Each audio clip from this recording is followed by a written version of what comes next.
Um bom sábado a todos, um bom sábado também a quem nos está a assistir aí pela internet.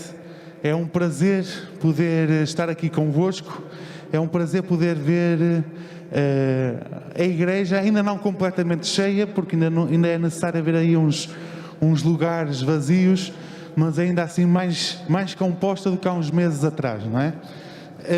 Sabem que esta manhã eu gostaria que nós pudéssemos falar, como vocês se calhar já viram, do tempo dos heróis. Sabem que nós hoje em dia vivemos uma altura de heróis.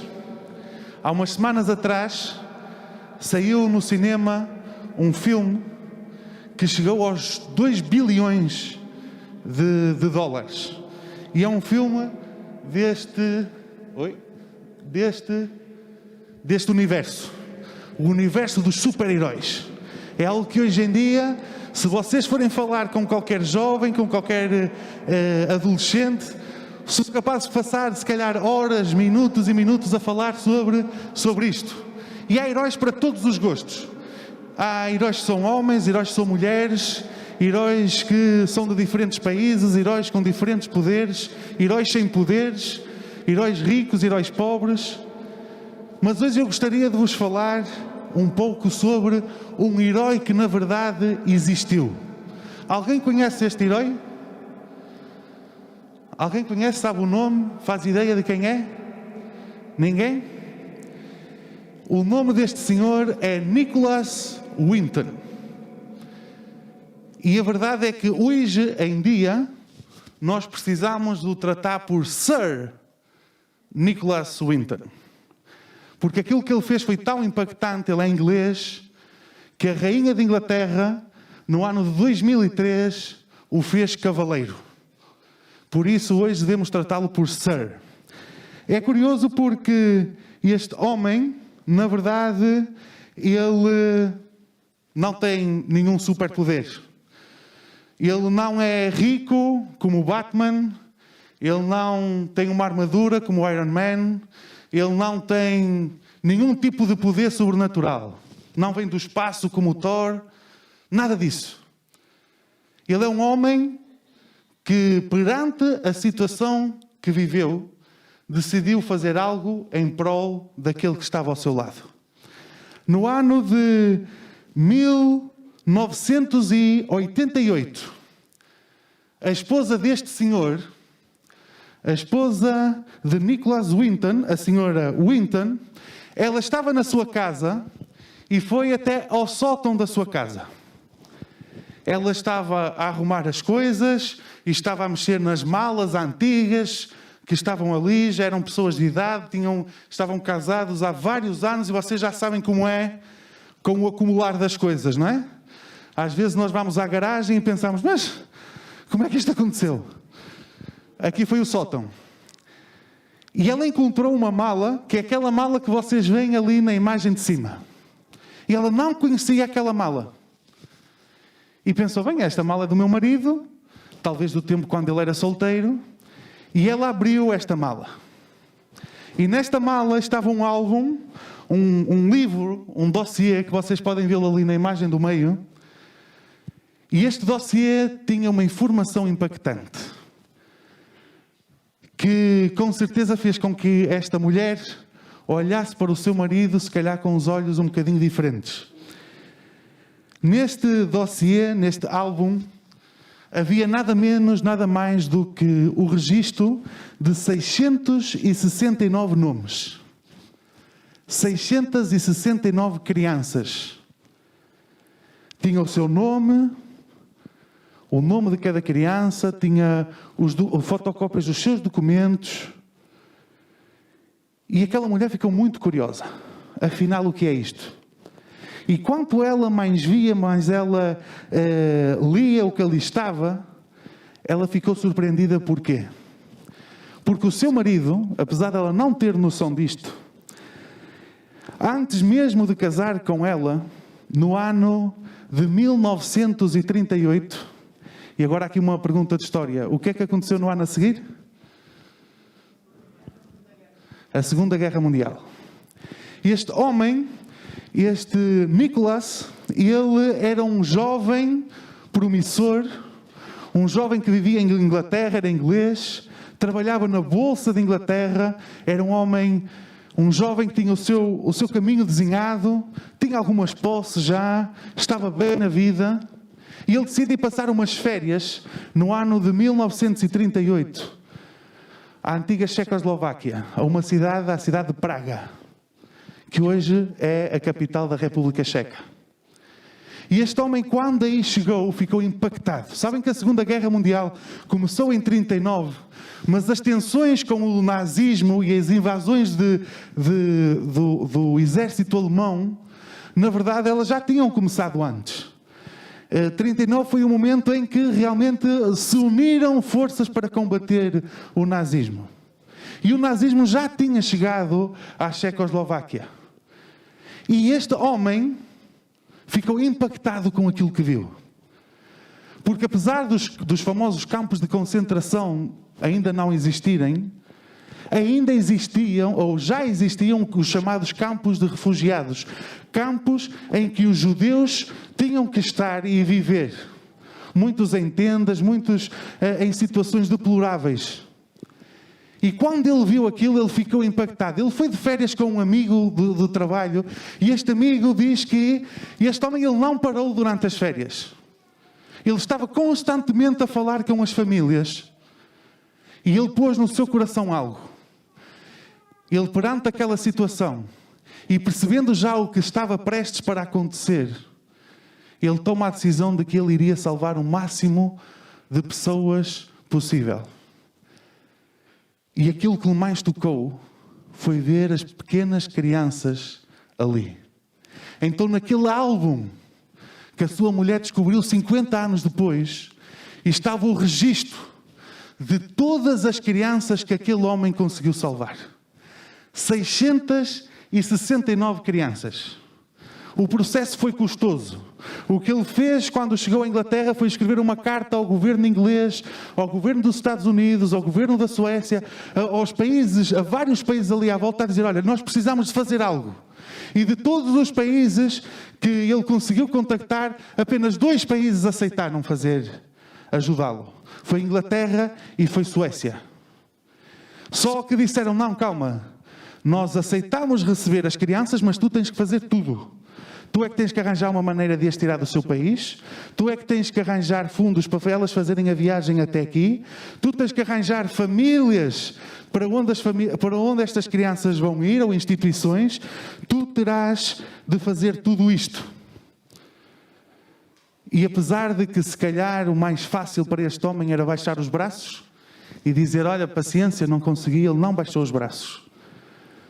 Apesar de todos os processos burocráticos que ele teve que enfrentar, e ele aqui, hoje, ele admite que fez alguma falsificação de documentos, teve que pagar uns subornos aqui ou ali, mas ele diz: valeu tudo a pena. Porque 669 crianças sobreviveram. Aqui nós podemos ver Nicholas, neste período, com uma das crianças que ele salvou. É um dos poucos registros que há de ele junto com as crianças. Podem imaginar que ele não pôde receber todas as 669 crianças em Inglaterra pessoalmente, mas esta é uma das poucas fotos que há ele com uma destas crianças. E o mais curioso é que este homem, durante 50 anos, não disse ninguém, nem à sua própria esposa, aquilo que ele tinha feito. Em 1988, sim, quando realmente a sua mulher descobriu aquilo que ele tinha feito, este homem começou a ser reconhecido. Este homem foi convidado a ir a um programa de televisão e o programa fez algo muito bonito. Ele estava sentado na plateia e a apresentadora do programa tinha exatamente aquele livro anterior que eu vos mostrei com ela, e chegou a uma das crianças e disse: está aqui esta senhora, este nome. E ela está aqui hoje connosco. E ao lado dele estava esta senhora. A senhora que tinha sido uma criança que ele salvou estava ao seu lado. Em seguida, a apresentadora diz, olhem, daqueles que estão aqui, que estão vivos graças a Nicolás, que se possam pôr de pé. Quase toda a plateia se pôs de pé. Porque o programa tinha ido buscar estas crianças, que umas ficaram em Inglaterra, outras voltaram para a Checoslováquia, outros acabaram por ir para Israel viver, mas todos quiseram realmente fazer esta homenagem a este homem. Como eu vos disse, ele acabou por ser consagrado cavaleiro inglês, recebeu a mais alta medalha da República Checa, a maior honra que existe. E se vocês hoje forem à estação de Praga, vocês vão encontrar esta estátua em homenagem a este senhor. E ele diz que ele não se considera um herói, porque a única coisa que ele fez foi tentar fazer o impossível. E conseguiu. E ele me diz que eu não me sacrifiquei em nada, apesar de que teve que dar dinheiro do seu bolso para isso. Teve que investir o seu tempo, mas ele dizia, não, eu não fiz nada de extraordinário. Mas sabem que hoje vivem 15 mil pessoas graças a ele, porque as crianças tiveram filhos e tiveram netos e tiveram famílias. Jornalistas, escritores, engenheiros, médicos, que existem graças a um homem que olhou para a realidade onde estava, olhou, viu o sofrimento e não pôde ficar parado. Sabem que eu vejo um grande paralelo entre este senhor e aquilo que nós deveríamos ser hoje em dia, como cristãos. É curioso porque nós, quando vamos à Bíblia, nós encontramos diversos momentos em que Jesus fala desta necessidade dos cristãos amarem o próximo. De nós, como cristãos, olharmos para a nossa volta, olhar para aquelas pessoas que estão ao nosso lado e fazer algo por eles. É curioso porque no livro de Lucas, talvez o texto esteja muito pequeninho, e eu peço desculpa, mas nós temos as nossas Bíblias. No livro de Lucas, no capítulo 10, no versículo 25. Lucas 10, 25. Nós temos este texto que eu vou dar um tempo para vocês poderem encontrar. Lucas 10, 25. Que diz o seguinte: E eis que levantou um certo doutor da lei. Aqueles que percebem aquilo que é religião. Tentando e dizendo: Mestre, que farei para herdar a vida eterna? Esta parece ser uma pergunta genuína, não é? Uma pergunta que, se calhar, qualquer um de nós gostaria de fazer a Jesus. Olha, Jesus, o que é que eu preciso de fazer? E Jesus dá uma resposta, não diretamente, mas ajuda aquele homem a encontrar a sua resposta e chega à conclusão de que, olha, ama a Deus sobre todas as coisas e ama o teu próximo como a ti mesmo. Mas aquele homem, não satisfeito com este diálogo, pergunta: olha, mas quem é o meu próximo? E aí Jesus conta uma pequena parábola, que eu tenho a certeza que a maioria de nós que está aqui hoje, e aqueles também, se calhar, que estão em casa, já ouviu em algum momento. Que é a parábola do bom samaritano. Nós não vamos ler toda. Nós conhecemos um bocadinho da história desta parábola. Temos um homem que é assaltado num caminho deserto. Ele é açoitado, roubaram tudo, ele fica no chão a sofrer. E aí ao início passam dois homens individuais, um e depois o outro, um era levita, o outro era um sacerdote. Pessoas religiosas passam por ele ao largo, até se desviam dele. Mas o terceiro homem, um samaritano, ele vai ter com aquele homem e ajuda. E cuida das feridas. E leva para uma estalagem e paga aquilo que era necessário. E no final da história, Jesus acaba por dizer o quê? Qual, no versículo 36 e 37, qual, pois, destes três te parece que foi o próximo daquele que caiu nas mãos dos salteadores? Podemos fazer a pergunta diferente. Quem é que tu achas que fez aquilo que é necessário fazer? Ou aquilo que é suposto nós fazermos quando recebemos a vida eterna de Jesus? Qual deles foi? Foi o sacerdote que se calhar ia correr para o templo porque tinha que fazer os sacrifícios, estava preocupado, que cuidava da vida religiosa de todo Israel, ou era um dos responsáveis da vida religiosa? Foi o levita, aquele que cuida do templo, aquele que se calhar precisava de arranjar o altar? Foram eles? Foram os homens religiosos? Não. A resposta do próprio homem que fez a pergunta disse, e ele disse, o que usou de misericórdia para com ele. Disse, pois, Jesus, vai e faz a mesma coisa. Às vezes nós pensamos que a nossa vida religiosa se pode resumir a nós virmos à igreja ao sábado, vestirmos o nosso melhor fato, a nossa melhor gravata, vir ao sábado de manhã à igreja, se calhar ao sábado à tarde também, ter os nossos cargos de igreja, tudo isso faz parte. Mas se eu não tenho cuidado de olhar à minha volta, se eu não tenho cuidado de me preocupar com o meu irmão, se eu não estou disposto a me preocupar com aqueles que estão ao meu lado, na verdade eu não sou cristão. Na verdade eu sou um homem religioso. E sabem que muitos religiosos se perdem, mas os cristãos não se perdem. Muitos homens religiosos não percebem a essência do cristianismo, mas os cristãos sim que entendem. E aquilo que Deus busca não são pessoas religiosas. Claro que o cristianismo transforma a nossa vida e vai fazer com que as outras pessoas olhem para nós e vejam pessoas religiosas. Mas aquilo que Jesus busca não é o aspecto, é aquilo que está no nosso interior. Por isso é que Jesus resume claramente, olha, ama a Deus e ama o próximo. Eu posso realmente vir de fato e gravata à igreja. Eu posso realmente todos os sábados estar aqui. Eu posso participar de todas as reuniões. Mas se eu não tiver amor, o que é que diz a Bíblia? De nada serve.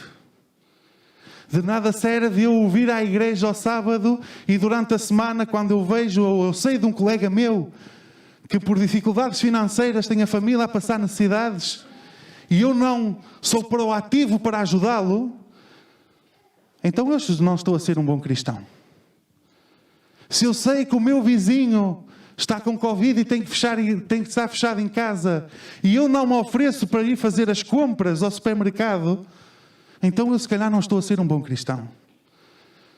Se eu olho para o meu irmão da igreja e se calhar ele passa dificuldades, se calhar ele sofre, se calhar na sua experiência espiritual ainda não chegou se calhar às nossas conclusões e nós apontamos o dedo e dizemos, olha, tu estás errado. E se calhar vamos ter com outro irmão e vamos dizer, olha, tu já viste aquilo que este fez? Eu não estou a ser um cristão verdadeiro. Porque dentro de mim não há amor. E posso ter as obras mais fantásticas que existem. Posso ser aquele que dá mais dinheiro à igreja. Posso ser aquele que mais cargos tem. Até posso ser pastor. Mas se o meu coração não está cheio do amor de Deus, de nada vale. Se eu não busco o amor de Deus através de uma relação pessoal com Ele, de nada vale. Posso ser a melhor pessoa do mundo, mas ainda assim, não estou a fazer a vontade de Deus. Se nós formos ao livro de Atos, no capítulo 2, no versículo 43 a 47, convido-vos a abrir, ou se conseguirem ler aqui a letra já está maior, diz o seguinte, e em toda a alma havia temor, e muitas maravilhas, e sinais se faziam pelos apóstolos. E todos os que criam estavam juntos, e tinham tudo em comum.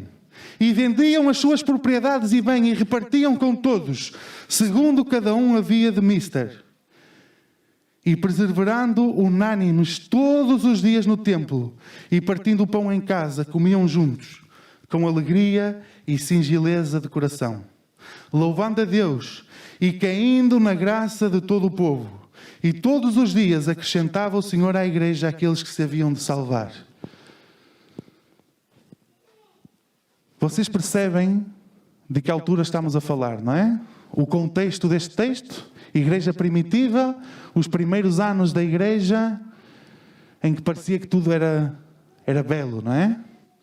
Havia um tal amor entre os irmãos que tudo era de todos. Havia uma unidade tão grande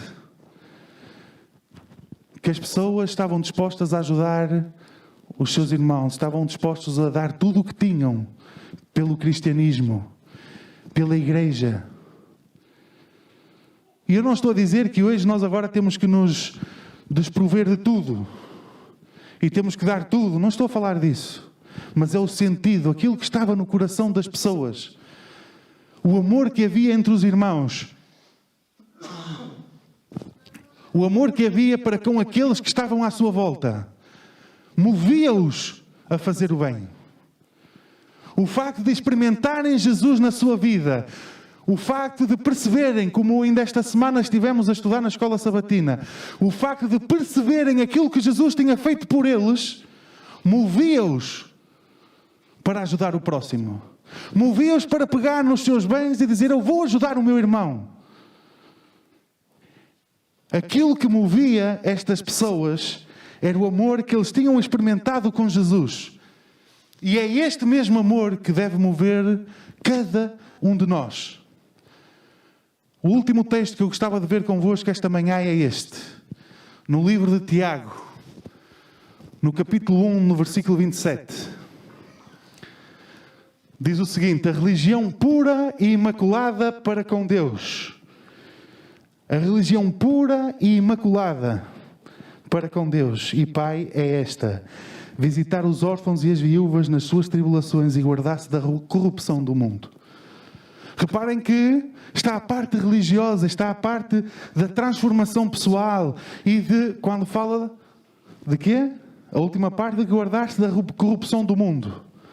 Está aqui a transformação do nosso caráter. Mas o início diz que isto se vê principalmente desta maneira. Claro que Tiago escolheu especificamente esta situação das viúvas e dos órfãos porque era um problema que havia na altura. Se calhar hoje ele diria outras coisas. Ele diria: olha, visitem aqueles que estão doentes no hospital. Visitem aqueles idosos que estão sozinhos, isolados na solidão das suas casas. Se calhar visitem e ajudem aqueles que estão sem trabalho, que não têm pão para comer. Visitem. A religião imaculada é visitar os órfãos e as viúvas. A religião imaculada é ter uma vida em prol daqueles que estão à nossa volta. Nós falamos de heróis. Hoje em dia é um fenómeno aquilo que está a acontecer. Milhões e milhões de euros, dólares, o que vocês quiserem, são gastos para produzir filmes sobre super-heróis. E as pessoas gastam dinheiro para ir ver e compram, vamos chamá-los bonecos, não é este o nome certo, mas paciência. Caríssimos. Porquê? Porque existe esta busca por um herói. E nós, tal como o Sr. Nicholas, nós também podemos ser heróis. Reparem que ele foi reconhecido por um valor extremamente cristão. Sabem que as pessoas que hoje são contra a religião, ou contra a Bíblia, ou contra o cristianismo, eles não conhecem os valores que o próprio cristianismo defende. Porque quando nós na prática vamos ver, as pessoas concordam com os valores cristãos. Ajudar o próximo, amar o próximo, fazer o bem, não matar, não roubar. Todos eles são a favor destas coisas. E quando eles vêem pessoas a atuar desta maneira, isso impacta a sua vida e é o maior testemunho que nós podemos dar. O maior testemunho é nós podermos ajudar o nosso irmão e ajudar o nosso próximo. Então, esta manhã, eu tinha um desafio para vocês, muito específico. Nós estamos a começar um novo ano. E normalmente no início do ano, apesar de que se calhar já foi alguns dias, nós tomamos decisões para o ano. E eu gostava de vos convidar a fazer uma decisão muito prática. Lá embaixo, à saída, vai haver 2 folhinhas. Eu vou-vos mostrar aqui, que são estas. Nós, na igreja, temos ou a igreja apoia, como vocês quiserem dizer, uma ONG que se chama ADRA. E nós temos uma ADRA cá em Coimbra. E nós precisamos de ajuda. Nós temos pessoas que precisam de ajuda. Nós temos irmãos que precisam de alimentos, irmãos que precisam de roupa e de muitas outras coisas mais. E se calhar vocês vão me dizer, Paulo, mas eu não gosto de estar a ir buscar alimentos. Não se preocupem, há tantas coisas que nós podemos fazer. Tantos dons que nós temos. Se calhar sou uma pessoa que gosta de carregar coisas. Não se preocupem, venham comigo que nós vamos carregar coisas. O Will sabe disso. E mais alguns. Lá em cima alguns também sabem. O Miguel, o Genisvaldo. De vez em quando eu ando atrás deles. Se calhar eu sou uma psicóloga e posso ajudar nesta área com alguma família. Se calhar eu gosto de música e posso dar aulas de música a crianças que não têm como pagar umas aulas de guitarra, por exemplo. Se calhar eu gosto de informática. Nós podemos ajudar pessoas a ganhar novas capacidades para encontrar, se calhar, um novo trabalho para se poder sustentar. Nós somos uma igreja cheia de potencial. E eu gostaria que nós pudéssemos utilizar este potencial da igreja para ajudar aqueles que estão à nossa volta. Assim, se calhar vocês neste momento não conseguem imaginar o que é que podem fazer. Não faz mal. Nós vamos arranjar algo. Então, se vocês, no vosso coração, sentirem o chamado para se inscreverem como voluntários da ADRA e dizerem, olha, eu estou disponível para ajudar, nem que seja uma vez por mês, nem que seja uma vez por ano, não importa. Se vocês nos querem ajudar, lá em baixo temos uma folhinha dos voluntários da ADRA. Vai ficar este sábado e vai ficar o próximo ali. É só preciso escrever o nome e o contacto, ok? E depois nós vamos entrar em contacto com vocês e vamos ver como é que com os vossos dons, com aquilo que vocês gostam de fazer, vocês vão ver que podem ajudar pessoas. Podem fazer o bem. Podem ser heróis na vida de alguém. Se calhar nós não vamos salvar 669 crianças dos campos de concentração. Se calhar não. Mas se calhar podemos transformar vidas e ajudar essas pessoas a experimentarem o amor de Cristo. Porque nós não vamos ajudar as pessoas para as trazer para a igreja, não é isso. Não é esse o nosso objetivo. O nosso objetivo é ajudar as pessoas. Mas eu acredito profundamente que através do nosso testemunho, elas vão ver Jesus. Sabem que alguns dos estudos bíblicos que eu tenho são frutos do trabalho da ADRA, que há anos que trabalha aqui em Coimbra. Mas eu sinto que nós podemos fazer mais.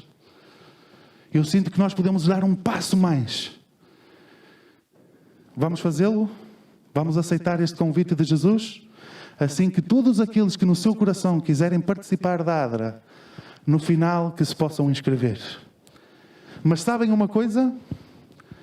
Uma altura alguém disse esta frase e eu ouvi, eu não sei quem foi, e já disse várias vezes, e não é da minha autoria. A pessoa diz, olha, o evangelismo não é uma atividade de igreja. O evangelismo é um estilo de vida. E é exatamente o que isto é. E sabem que eu posso dizer, olha, o eu amar o próximo, o eu ajudar as pessoas que estão à minha volta, não é uma atividade, é um estilo de vida. Por isso eu faço-vos também outro desafio, que é vocês estarem atentos à vossa volta. Os vossos vizinhos, os vossos colegas de trabalho, e procurem ajudar as pessoas. Se calhar eles não precisam de alimentos, se calhar eles só precisam de companhia, de um abraço, de um sorriso, de uma mão estendida. E nós, como cristãos, nós somos chamados a atuar e a agir e a fazer estas coisas. Que Deus vos possa abençoar. E que nós possamos ser verdadeiros cristãos. Cristãos que amam aqueles que estão à nossa volta. Que Deus vos possa abençoar muito.